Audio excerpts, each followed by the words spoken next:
Our task is to write a method called sequence that takes an integer and its parameter called n.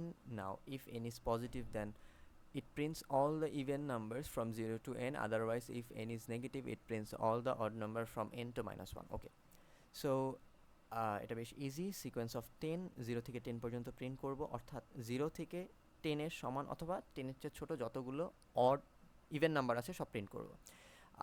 Sequence -8 দেখি আমরা। 8 যদি negative হয় সেই ক্ষেত্রে odd নাম্বারগুলো প্রিন্ট করতে হবে। 8 যেহেতু ইভেন, সো 8 প্রিন্ট করা হয়নি। এর পরের বড় সংখ্যাটি, ইভেন সংখ্যাটি হলো 7, এর পরের বড় ইভেন সংখ্যাটি হলো -5, এর পরের করতে করতে আমরা -1 পর্যন্ত প্রিন্ট করব। অ্যান্ড এখানে একটা গুরুত্বপূর্ণ কথা বলে দেওয়া আছে, CW1B অ্যান্ড CW1C ইউজ করতে হবে এই প্রবলেমটি সলভ করার জন্য। সো লেটস সি এটা কীভাবে করা যায়। সো ফার্স্ট অফ অল দেখি সিকোয়েন্স অফ 10, অর্থাৎ কোনো কিছু স্টোর করা হচ্ছে না, দ্যাট মিনস এটি কোনো কিছু রিটার্ন করবে না, ভয়েড টাইপ ফাংশন। সো আমি লিখি static void and int n. So first of all if এটা যদি পজিটিভ হয়, if positive n equal to true, অর্থাৎ সংখ্যাটি যদি পজিটিভ হয় আমি এই সিরিজটি প্রডিউস করার চেষ্টা করব। সো আমি এক কাজ করি, for int i is equal two 0 থেকে i less than or equal to n পর্যন্ত লুপ চালাই, অ্যান্ড এখানে কন্ডিশনে চেক করি ইফ ইজ ইভেন। যদি ইভেন হয় i, ইন দ্যাট কেস আমি প্রিন্ট করব ইকুয়াল ট্রু। ইভেন হলে আমি প্রিন্ট করব system out not প্রিন্টএলএন, just print.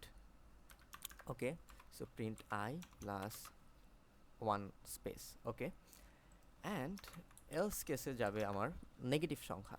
So in that case আমি লুপটা কপি করে নিচ্ছি অ্যান্ড আচ্ছা এটা রিরাইট করে দিই।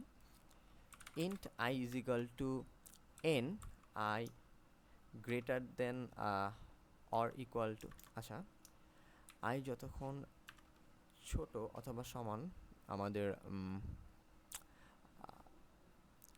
-1-এর and i plus plus. So negative সংখ্যা থেকে যদি আমরা প্লাস করতে থাকি দেন আমরা -1 পাবো। ইন দ্যাট কেস ততক্ষণ পর্যন্ত করব যতক্ষণ i -1 হচ্ছে ছোট অথবা সমান। ওকে, সো আর এখানে লিখবো জাস্ট ফলস। সো আমি যদি রান দিই, ইয়েস 10-এর জন্য আমরা এটি পাচ্ছি। সো এবার আমি -8-এর জন্য রান দিই, -8-এর জন্য